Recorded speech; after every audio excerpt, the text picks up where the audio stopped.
Good news చూద్దాం. Railway ఉద్యోగులకు కేంద్రం గుడ్ న్యూస్ చెప్పింది. రైల్వే ఉద్యోగులకు బోనస్ చెల్లించేందుకు కేంద్ర కేబినెట్ ఆమోదం తెలిపింది. మొత్తం 1865 కోట్ల ఉత్పాదకత సంబంధించిన బోనస్ చెల్లింపునకు ప్రధానమంత్రి మోదీ ఆమోదించారు. దీనిని దీపావళి కానుకగా రైల్వే ఉద్యోగులకు అందివ్వబోతున్నారు.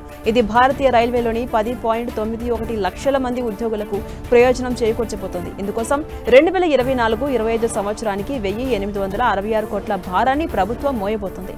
కేంద్ర మంత్రివర్గం గత ఏడాది అక్టోబర్ 3న 11.72 లక్షలకు పైగా రైల్వే ఉద్యోగులకు ఉత్పాదకత సంబంధిత బోనస్ చెల్లింపును ఆమోదించింది. రైల్వే సిబ్బంది పనితీరుకు గుర్తింపుగా 10,91,000 మంది ఉద్యోగులకు 78 రోజుల పనితీరు ఆధారిత బోనస్ చెల్లింపునకు కేబినెట్ ఆమోదం తెలిపింది. ఇక అర్హులైన రైల్వే ఉద్యోగులకు ఏటా దుర్గా పూజ, దసరా సెలవులకు ముందు PLBని చెల్లిస్తారు. ఈ సంవత్సరం కూడా దాదాపు 10.91 లక్షల మంది నాన్ గెజిటెడ్ రైల్వే ఉద్యోగులకు 78 రోజుల వేతనానికి సమానమైన PLB మొత్తాన్ని చెల్లించబోతున్నారు. రైల్వేల పనితీరు మెరుగుపడేలా కృషి చేసిన ఉద్యోగులకు ప్రేరణనిచ్చే ప్రోత్సాహకంగా PLB ఉపయోగపడబోతుంది. ఈ మొత్తాన్ని track maintenance, loco pilots, rail గార్డులు, స్టేషన్ మాస్టర్స్, సూపర్వైజర్స్, సాంకేతిక నిపుణులు, సహాయకులు, పాయింట్స్మెన్, మినిస్టీరియల్ సిబ్బంది, ఇతర గ్రూప్ సి సిబ్బంది వంటి వివిధ కేటగిరీలోని రైల్వే సిబ్బందికి చెల్లిస్తారు.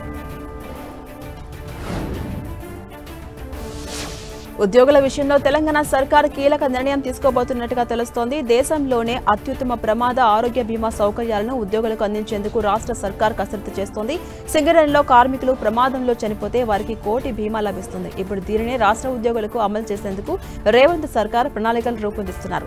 కేంద్ర ప్రభుత్వ ఉద్యోగుల కంటే మెరుగ్గా ప్రయోజనాలు అందించాలనే లక్ష్యంగా పెట్టుకుంది ప్రభుత్వం. దీనికి సంబంధించి బ్యాంకులతో చర్చలు జరుపుతోంది ప్రభుత్వం. ఈ పథకంలో భాగంగా ఉద్యోగులకు 1.25 కోట్ల నుంచి 1.5 కోట్ల వరకు ప్రమాద బీమా సౌకర్యం కల్పించే అంశంపై రాష్ట్ర ఆర్థిక శాఖ వివిధ బ్యాంకులతో చర్చలు జరుపుతోంది. ప్రస్తుతం SBIలో శాలరీ అకౌంట్ ఉన్న కేంద్ర ప్రభుత్వ ఉద్యోగులకు ప్రమాద మరణం సంభవిస్తే 1 కోటి బీమా లభిస్తుంది. ఈ క్రమంలో రాష్ట్ర ఉద్యోగులకు కేంద్ర ప్రభుత్వ ఉద్యోగుల కంటే మెరుగైన ప్రయోజనాలు అందించాలని ఈ ప్రభుత్వం లక్ష్యంగా పెట్టుకుంది. ఆర్థిక శాఖ ముఖ్య కార్యదర్శి సందీప్ కుమార్ సుల్తానియా మాట్లాడుతూ కొన్ని బ్యాంకులు ఇప్పటికే అనేక రాయితీలు ఇచ్చేందుకు అంగీకరించాయని, ఇంకా ఎక్కువ బీమా కల్పించేందుకు చర్చలు కొనసాగిస్తున్నామని తెలిపారు. అయితే ఈ పథకం అమలైతే తెలంగాణ ప్రభుత్వ ఉద్యోగుల కుటుంబాలకు ఒక పెద్ద ఆర్థిక భరోసా దక్కనుంది.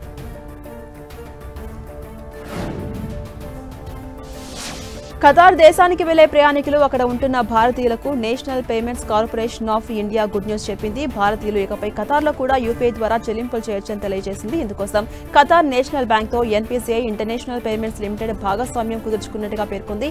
ఈ సదుపాయం ద్వారా ఖతార్లోని వ్యాపార సంస్థలకు UPI చెల్లింపులు చేయొచ్చు. నెట్స్టార్స్ పేమెంట్ సొల్యూషన్ సహకారంతో ఈ సదుపాయం అందుబాటులోకి వచ్చింది. ఖతార్ను అత్యధికంగా సందర్శించే వారిలో భారతీయులు 2వ ప్లేస్లో ఉన్నారు. భారతీయ ప్రయాణికులు పర్యాటక ఆకర్షణ ప్రాంతాల్లో ఖతార్ డ్యూటీ ఫ్రీ అవుట్లెట్స్లో సజావుగా UPI చెల్లింపులు చేయడానికి వీలు కల్పిస్తుందని NPCI తెలిపింది. దీని ద్వారా భారత టూరిస్టులు ఇకపై కరెన్సీ మార్పిడి లేకుండానే సులభంగా డిజిటల్ లావాదేవీలు చేయొచ్చు. ఖతార్తో పాటు Bhutan, France, Mauritius, Nepal, Singapore, Sri Lanka, UAE వంటి 7 దేశాల్లో ఇప్పటికే UPI సేవలు అందుబాటులోకి వచ్చాయి.